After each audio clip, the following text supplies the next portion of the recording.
আসসালামু আলাইকুম। কেমন আছেন ভাই? ভাইয়া আপনি দেখতেছি একটা সিট দিয়ে একটা সিরিজে দাগ নিচ্ছেন। আসলে দাগটা নিচ্ছেন যে এটা কি 100% মানে আপনার ইঞ্জিল এবং কি আউটপ্রিন্ট যেগুলো আছে ওগুলোর সাথে মিলবে? জি ভাইয়া ইনশাল্লাহ মিলবে। আমরা অনেক গাড়ি করছি না এখানে। যাক আলহামদুলিল্লাহ। ভাইয়া আপনার এই কাজের এক্সপিরিয়েন্স কত বছর? ভাই 15 বছর। মাশাআল্লাহ। তাহলে আপনি একজন দক্ষ মিস্ত্রি। দোয়া করি আপনার যে সফলভাবে এগিয়ে যান। আর দেখতে পাচ্ছি আপনাদের পাশে আমার আরও দুইটা ভাই আছে।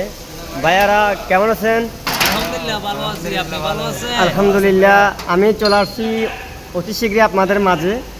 দেখতেছি আপনারা ওনার সাথে হেল্প করতেছেন। তো আপনাদের এখানে সার্ভিস কয় বছর এই মোটর লাইনে? আমার চলতেছে প্রায় 9 বছরের মতো। জি জি। এখানে আসছি নতুন আজকে 3 মাস। আচ্ছা আচ্ছা শিখতেছি আর কি। আচ্ছা আচ্ছা আচ্ছা। মাশাআল্লাহ, সবার জন্য দোয়া রইল। আর আমি দেখতেছি অলরেডি একটা দাগ হয়ে গেছে, এখানে আটটা দাগ চলতেছে। এই যে দেখেন, এগুলো আছে সবগুলো নতুন মাল ভাই, বুঝছেন? আচ্ছা আচ্ছা। এগুলা ভাগ দিয়ে আনি আমরা। হুম হুম হুম। নতুন করে বিল করে সিক্স একটা রেডি করবো। রেডি করে এই পাশে একটা গাড়ি আছে। আমি দেখতে পাচ্ছি এই গাড়িটা অলরেডি পার্ট করে ফেলছে।